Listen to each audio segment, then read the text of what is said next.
नमस्कार, मैं पंकज प्रसून। दोस्तों, इस देश में 12 करोड़ आदिवासी रहते हैं, लेकिन क्या टेक्स्ट बुक में, मेन स्ट्रीम मीडिया में, किताब के पन्नों में आदिवासियों को वो स्थान मिला? और आज मैं सवाल इसलिए उठा रहा हूं कि आज का दिन खास है। आज ही के दिन 1913 में राजस्थान और गुजरात के बॉर्डर पर एक जगह है जिसका नाम है मानगढ़, और मानगढ़ की पहाड़ी पर 1500 से अधिक आदिवासियों की निर्मम हत्या कर दी गई थी। वो घटना क्या थी? उस घटना के बारे में आपको पढ़ाया क्यों नहीं गया, बताया क्यों नहीं गया? और उसके अलावा आदिवासी समाज से जुड़ी दो बेहद अहम और बड़ी खबर है। वो खबर आपको जाननी चाहिए, क्योंकि वो खबर कोई भी बड़ा टीवी चैनल, कोई बड़ा अखबार आपको नहीं बताएगा। लेकिन ये पूरी बात मैं बताऊं उससे पहले आप हमारे चैनल को सब्सक्राइब कर लें, इस वीडियो को लाइक कर लें। दोस्तों, 17 नवंबर 1913 का दिन था। मानगढ़ की पहाड़ी पर हजारों भील आदिवासी एक जगह जुटे थे। एक अंग्रेज आता है और चारों तरफ से गोलियां बरसानी शुरू कर देता है। आधिकारिक रिकॉर्ड के अनुसार उस गोलीबारी में 1573 भील आदिवासी मारे गए थे। और आज उसी शहादत का दिन है, उन्हें याद करने का दिन है, नमन करने का दिन है। लेकिन उसके अलावा भी आज का दिन बेहद खास है। इसलिए खास नहीं है कि आदिवासी बहुल छत्तीसगढ़, मध्य प्रदेश में चुनाव हो रहे हैं। इसलिए खास है कि दो कानून पास किए गए हैं आदिवासियों को लेकर, दो राज्यों के विधानसभाओं में, एक राज्य की विधानसभा में, एक राज्य की कैबिनेट में, और वो दोनों राज्य आदिवासी बहुल राज्य हैं। सबसे पहले बात कर लेते हैं उड़ीसा की। उड़ीसा से खबर आई और खबर के अनुसार अब वहां के आदिवासी किसी को भी अपनी जमीन बेच सकते हैं।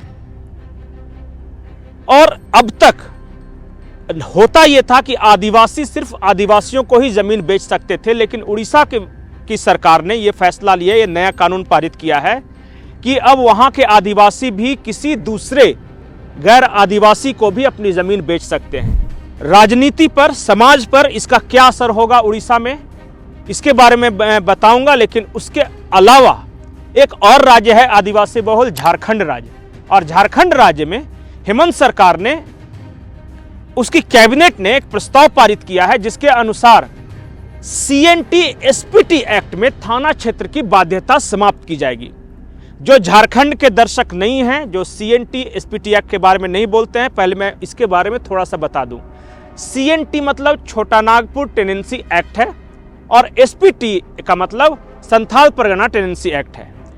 कानून यह है कि आदिवासी सिर्फ आदिवासी को ही जमीन नहीं बेचेगा, बल्कि जिस आदिवासी को जमीन बेचेगा वो भी एक ही थाना क्षेत्र के अंदर होना चाहिए। अब कई तरह की समस्याएं आ रही थी, क्योंकि जब ये नियम पास हुआ था और उस वक्त और आज की परिस्थितियों में बहुत अंतर आ गया है। उस वक्त बहुत दूर तक एक थाना क्षेत्र हुआ करता था, और एक थाना क्षेत्र में आदिवासी दूसरे आदिवासी को जमीन की खरीद बिक्री करते थे। थाना क्षेत्रों की संख्या बढ़ी, कम्युनिकेशन के साधन बढ़े, लेकिन कानून वही था। और इससे होता यह था कि मान लिया कि एक रांची जिला है, और रांची जिला में ही 8-10 थाने हैं, और थाने इतने छोटे छोटे इलाके में हैं कि अगर आदिवासी को जमीन बेचना है तो या तो उसे खरीदार नहीं मिलते थे, और खरीदने वाला मिलता था तो इतने कम कीमत देता था, क्योंकि पता है कि जिस आदिवासी को बेचना है वो कितना मजबूर है। और इसी वजह से हेमंत सोरेन ने ये तय किया है कि हेमंत सोरेन की सरकार ने यह तय किया है कि CNT-SPT एक्ट में थाना क्षेत्र की बाध्यता समाप्त की जाएगी। यानी झारखंड का कोई भी आदिवासी किसी भी थाना क्षेत्र में आदिवासी से जमीन खरीद सकता है। देखना यह होगा कि प्रस्ताव में क्या है, क्या वो जिला कर दिया गया है, या एक ये भी चर्चा है कि जो उस वक्त का जो थाना क्षेत्र था उसी के अनुसार अभी भी रखा जाए कि जितना बड़ा थाना था उस इलाके में कोई आदिवासी एक दूसरे से जमीन की खरीद बिक्री कर सकते हैं। लेकिन झारखंड जैसे राज्य में इस विषय को लेकर विवाद हो सकता है।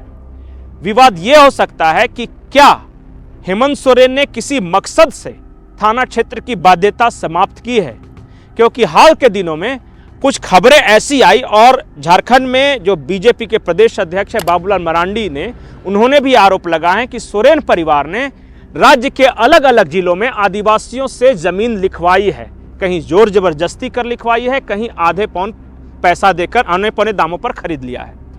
क्या उससे बचने के लिए यह कानून लाया गया है? एक सवाल यह भी है कि स्पष्ट क्यों नहीं किया गया कि थाना क्षेत्र की बाध्यता समाप्त मतलब क्या?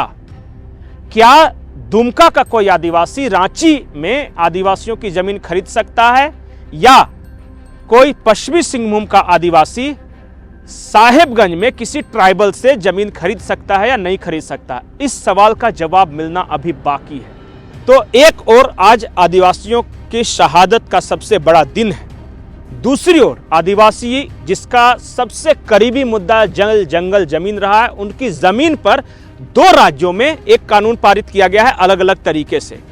उड़ीसा में तो बिल्कुल अलग तरीके से कहा गया कि कोई भी आदिवासी जमीन खरीद सकता है। क्या आदिवासियों की जमीन बचेगी ऐसे में? कहीं उन्हें कोई लोभ लालच भय देकर उनकी जमीन अपने नाम तो नहीं लिखवा लेगा?